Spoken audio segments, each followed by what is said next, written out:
আসসালামু আলাইকুম এভরিওয়ান। আজকে আমি মাছ দিয়ে আলু ও কুমড়ার বড়ি রান্না করব। তা মাছগুলো আমি খুব ভালো করে লাল লাল করে ভেজে নিয়েছি। এবার পানি পরিমাণ মতো তেল দিয়ে আলুগুলো একটু সামান্য লবণ হলুদ দিয়ে ভালো করে ভেজে নেব। আলুটা ভাজা হয়ে গেছে, উঠে নিয়ে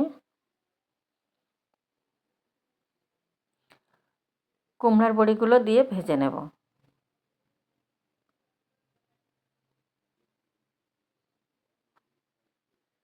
বড়িগুলোও আমার ভাজা হয়ে গেছে। এবার পানি পরিমাণ মতো তেল দিয়ে বেশ কিছুটা পেঁয়াজ কুচি দিয়েছি, দিয়ে একটু ব্রাউন কালার হলে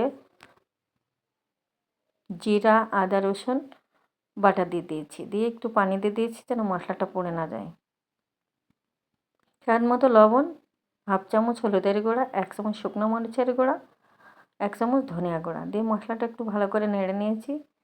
টমেটো কুচি দিয়ে মশলাটা ভালো করে কষিয়ে নেব। কষানো হয়ে গেছে। এবার আমি আলু এবং কুমড়ার বড়িটা দিয়ে একটু নেড়ে নিয়ে মশলার সঙ্গে কষানোর জন্য পানি দিয়ে দেবো।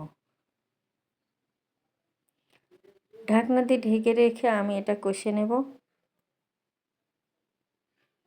কষানো হয়ে গেছে, ঝোলের জন্য পানি দিয়ে দিয়েছি। এবার আমি মাছগুলো দিয়ে ঢাকনা দিয়ে ঢেকে রেখে আমি নামানোর আগে ভাজা জিরার গুঁড়া দিয়ে দিয়েছি। তো আমার রেডি। কার কার ভালো লাগলো? আল্লাহ হাফেজ।